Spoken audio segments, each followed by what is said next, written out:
Pourquoi le stress électrique qui rayonne de vos radiateurs ordinaires est une perte d'énergie qui vous fait dépenser jusqu'à 40% d'électricité en trop. Et en plus, ce stress électrique perturbe votre ambiance de vie, votre santé et celle de vos enfants. Bonjour madame, monsieur, je suis Gérard Battet, ingénieur électromécanicien du site www.chaleur-bio.com. Je suis co-créateur du radiateur à chaleur bioactive, spécialement conçu pour les personnes frileuses ou sensibles aux ambiances. Pour bien comprendre l'impact du stress électrique, il est important que vous vous rappeliez que, quel que soit l'endroit que vous chauffez, que ce soit votre salon, la chambre des enfants ou votre bureau, il y a toujours de la vapeur d'eau dans l'air. Sur ce dessin, j'ai représenté cette vapeur d'eau par une petite boule rouge, pour simuler ce que l'on appelle en physique une molécule d'eau. Je l'ai dessinée avec deux petits ressorts, pour faire apparaître qu'elle a la capacité de bouger, de vibrer et de se déformer, mais aussi de se stresser par son comportement. À chaque fois que le radiateur va se mettre en route, l'énergie électrique circule bien sûr et déclenche la mise en chauffe.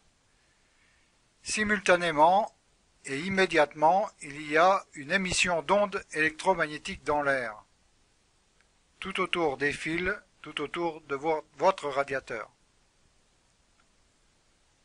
Comme je vous le disais tout à l'heure, la vapeur d'eau est par nature sensible aux ondes électromagnétiques. En physique, nous disons que c'est une molécule polaire. Cela signifie que son comportement vibratoire est rapidement excité par les ondes, qui se dégagent des fils et des résistances.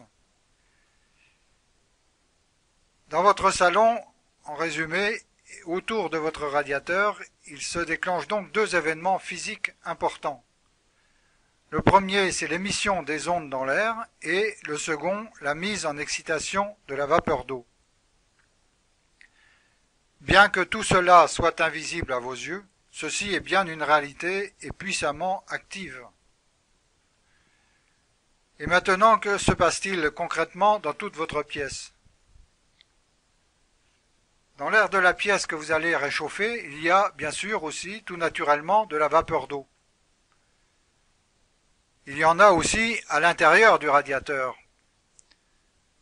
Comme je vous le disais tout à l'heure, dès que le courant est présent dans les fils, l'énergie naturelle de la vapeur d'eau dans l'air est parasitée par les ondes. Mais quand la chaleur se met à rayonner, la perturbation énergétique de l'eau est très fortement amplifiée de façon considérable. À ce moment-là, cette vapeur d'eau est comme chargée d'une sorte d'énergie électrique qui n'a absolument rien à voir avec l'énergie de votre corps, de l'énergie vivante, bien sûr.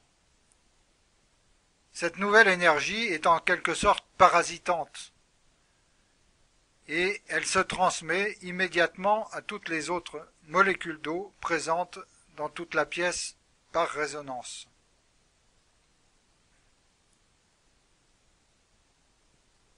C'est exactement ce système de transmission d'une résonance parasite que OSH a étudié pour découvrir comment le stopper et obtenir en contrepartie une chaleur plus naturelle, en harmonie avec la chaleur vivante qui est celle de votre corps.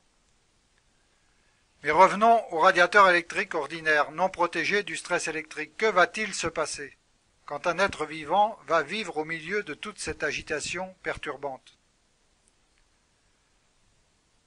Comme vous le savez certainement déjà, votre corps est constitué à 70% d'eau.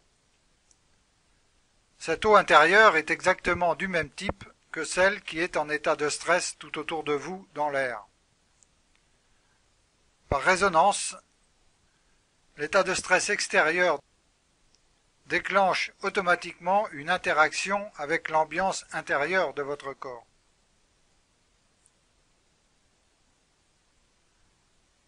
Dans cette situation, votre équilibre intérieur global ne reconnaît pas cette énergie antinaturelle qui lui est imposée. Votre corps va donc se mettre en état de lutte pour s'y opposer. C'est une véritable situation de stress que vous allez connaître et devoir supporter jour et nuit durant tout l'hiver. C'est aussi comme cela que se déclenche cette sorte de froid glacial désagréable dans tout le corps, que vous connaissez probablement déjà très bien.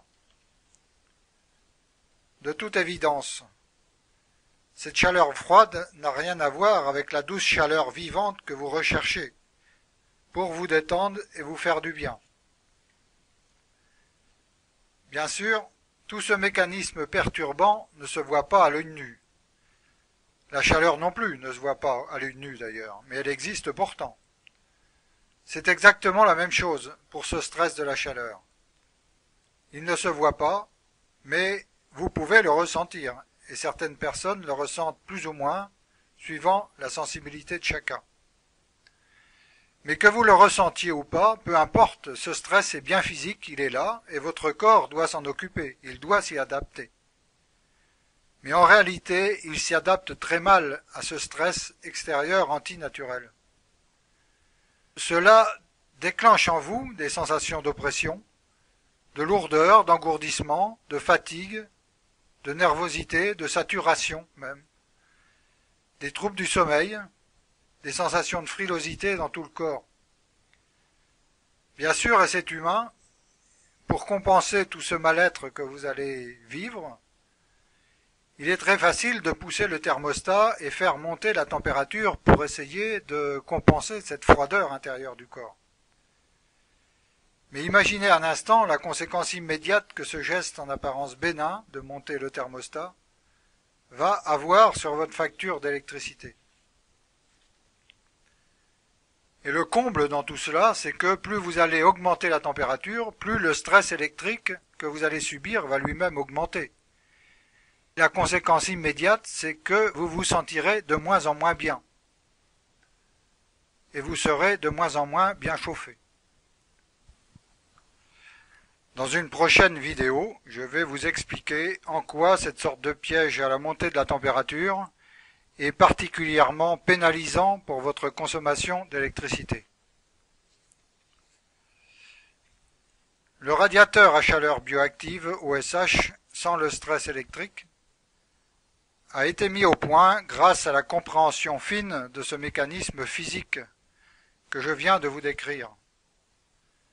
Il a été spécialement conçu pour les personnes frileuses et sensibles aux ambiances.